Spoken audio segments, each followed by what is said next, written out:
What's up, guys? Welcome back to my channel and welcome to your weekly soul search message. This is going to be a collective reading where we're going to look at whatever soul messages spirit has for the collective. This will also be a general timeless reading, so whenever you happen to be guided to this message, if the message does resonate, then it's your message. We're going to take a look at the astrological dice to see what planet, what sign, and what house the message is kind of directing us towards. I'll also do an intuitive read on my soul cards. We'll get a message from the Starseed Oracle, and then we'll also see what the tarot has to say. All right, all my cosmic cousins, let's jump right into it. Let's look at these dice, see what the dice has to say. So we have Venus in Libra in the 10th house. 10th house speaks to our public image. It's our careers. It's how people perceive us publicly. Venus represents our love language. It's where we place our values. It's the things that we are interested in matters of the heart and love, and it's the way we express our love. In Libra, so in Libra is actually ruled by Venus, which is interesting. So Libra is the sign of balancing the scales. It's the sign of relationships. It rules the 7th house of relationships and partnerships. It's about harmony, finding harmony and balance and justice within our relationships. It's the opposite of Aries, where we move from me to we. So it's more thinking about how can things be balanced and fair within our relationships. So Venus, Libra, 10th house, we're looking at messages. I feel like this is a message stating how publicly we should be moving towards an energy of, again, moving away from me to we publicly. How, and this kind of builds off of last week's message. I think it was North Node in Virgo in the 11th house, which is like being of service to humanity, humanitarianism. So this is like, how are we loving and where are we placing our values? How are we being fair and just in our relationships publicly? Not just, in our personal relationships, but in our public relationships with people in the workplace, because the 10th house, again, does rule the house of career and how we go about making money. So how are we, being just, being fair, bringing balance and harmony, thinking more on a we scale versus a me scale with this Venus in Libra in the 10th house. So let's leave it there and see what soul card message comes out. Spirit, what is the soul card message? What message do you have for us in relation to Venus in Libra in the 10th house? What is the message?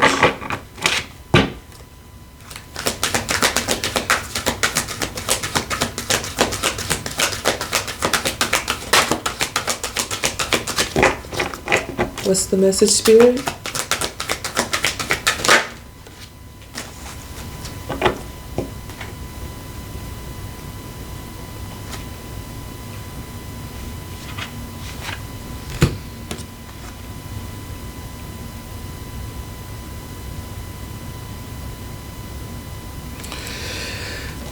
For some reason, and here's what the card looks like. See how these waves are emanating out? It's like there's this thought process here that this person is going through, and it's almost like the divine is sitting here giving them downloads. It even gives me it reminds me of that emoji where like the mind blown emoji. And then these thoughts are like emanating out towards the universe, towards humanity, towards the collective. I do feel like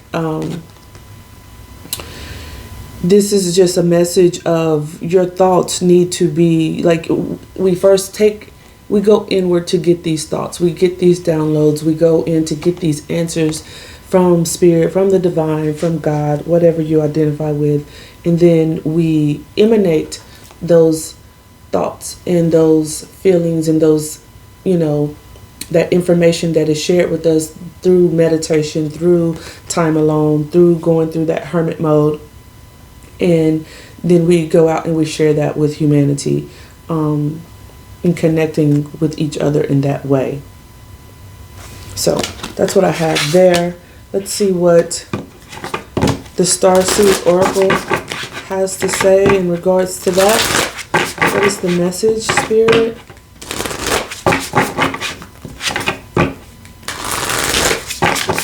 What is the message?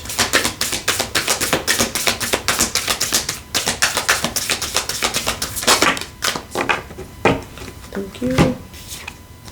So, forge, don't follow, pave a new path, be the leader you wish you had. Yeah, I feel like together with, like, you going in and you're getting this guidance from the divine, from above, from whatever, and you're taking that guidance, those thoughts, that information, those downloads, and it's time to forge a new path, and being the leader, being an inspiration to others,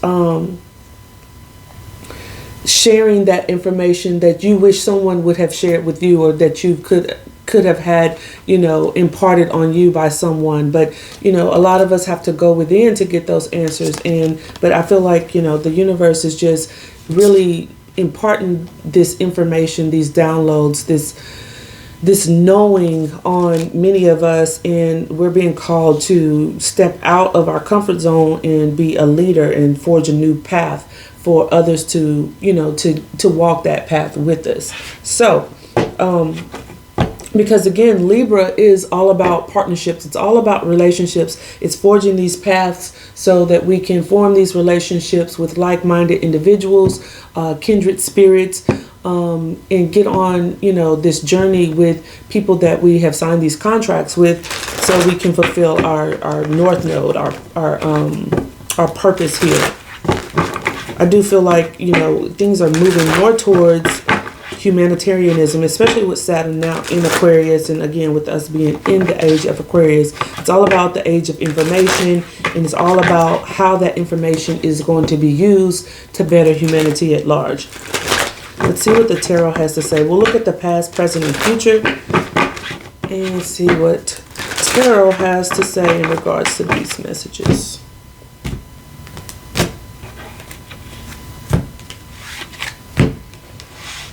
Alright, what is the message, Spirit? What does the past look like? Justice, that's Libra. Queen of Swords. I always see Queen of Swords as Libra energy. What else do we have, Spirit?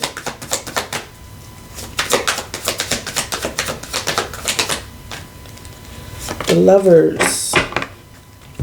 So, we have Justice, we have the Queen of Swords, and we have the Lovers card. So, for many of you, I do feel like, you know, there's been situations in the past, maybe a lover situation, some type of soulmate situations where, you know, they could have been karmic, but there's lessons learned in these situations, and I feel like that's what this is. It's like, now that you have been, your mind has been blown about these certain lessons. Maybe there's some behavior patterns that you had within your relationships that you weren't seeing previously, but this karmic situation, karmic person, karmic relationship came along and taught you some things and kind of blew your mind about, oh shit, like I really do be doing that, or like that is a pattern within me that's maybe even been from childhood. So karma has been served, justice is being served, harmony is being restored within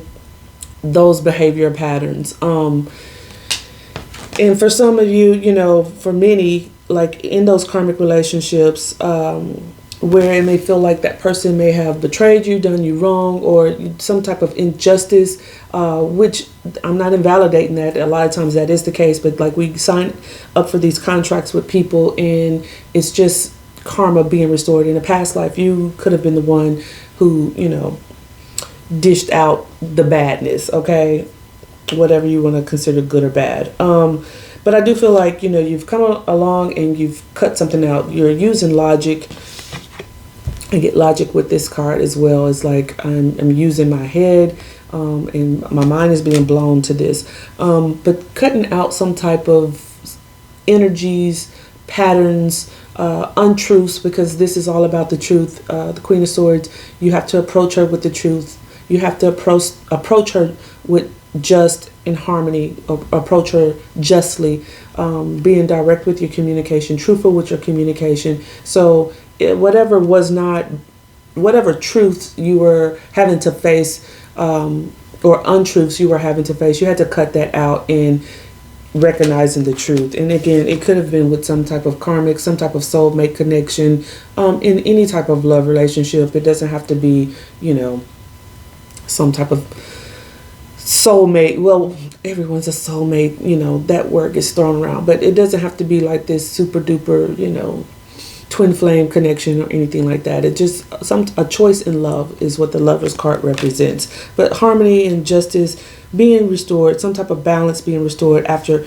cutting something out and recognizing the truth in a situation. So let's look at the present energy.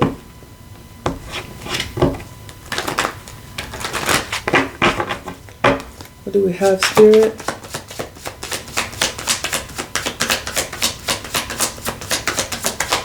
What do we have here, Spirit, for the present? We have the Two of Swords, King of Wands. What else? All right. And the Ten of Pentacles in reverse. Two of Swords, King of Wands. Ten of Pentacles in reverse. For some of you, this is you're coming out of like a divorce. Your home life has been shaken up. That Justice card could represent legal matters as well. Queen of Swords cutting stuff out. The Lover's card cutting out a love situation, a partnership. Ten of Pentacles is a shake-up to the foundation, a shake-up to a long-term partnership or something of that nature. It could also represent like losing money associated with a partnership or something. But essentially it is like the foundation has been disrupted. And that foundation doesn't have to be in a partnership. It could just be your overall, the foundation that you have built up in your mind, your way of thinking, your behavior patterns, the way you have been approaching yourself, how you view yourself publicly with this 10th house.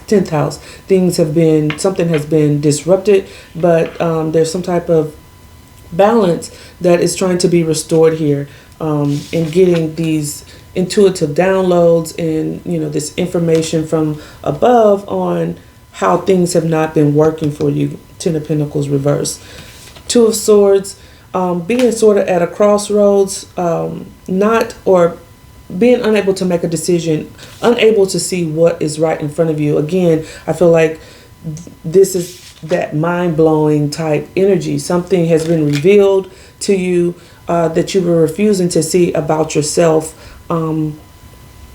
as it relates to your relationships, how you've been approaching relationships, those behavioral patterns and thinking patterns within your relationships, the mindset that you hold up regarding love situations, relationships itself. Centralized here in the reading is the King of Wands. So this is now having new passions and new goals and new motivations that drive you towards standing in your power. Okay, like getting this information, recognizing what's in front of you, and now having the power to move in a different way, to lead your life in a different way, to pave a new path, be the leader you wish you had. Okay, let's look at the future and see what we have.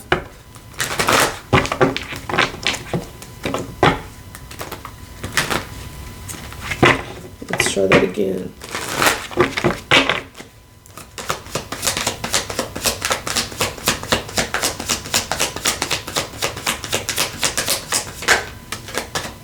We have the Page of Wands.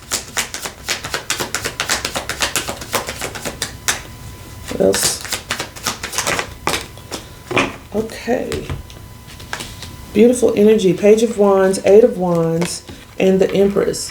So, I do believe, like, going into the future again, many of us are going to be in this King of Wands energy. It's paving a new path for yourself, leading your life in a way that you're being courageous, you're super motivated and driven by your passions, what inspires you. And then we also see the Page of Wands. So this is a new beginning. This is like, pages bring messages also. So again, these are messages. This is a message coming from the divine, coming from above, that's being downloaded from the universe on how you're going to go about exploring your curiosities at this point, having this new ignited passion for how you're going to approach love situations, how you're maybe going to set up long-term foundations for yourself. And doing it rapidly. Again, I feel like this is rapid communication, rapid downloads. This is forward movement. So you're in the energy now of moving forward, having balanced yourself out, cutting out things that don't serve you with the Queen of Swords, justice being restored in your life in general, not just in your relationships, but in your life in general. So you're approaching relationships with healthy boundaries, with logic, with passion, and curiosity, and having the freedom to do that, and getting into this Empress energy, regardless if you're male or female or whatever gender you identify with. Getting into this Empress energy where you're really fertile with ideas, ready to nurture your ideas, give birth and create new things, and just set out on a whole new world, so to speak. So that is what I have, my beautiful cousins. I do appreciate you joining me for this weekly Soul Search Collective message. Tune in every week, every Sunday, for a new message. If you haven't already, please consider subscribing, like the video, and give me some feedback in the comments on, what you've been going through this last quarter of 2020 and starting off the new year here. What you got going on. If this message resonates, do consider subscribing again, and I'll see you next week. Peace.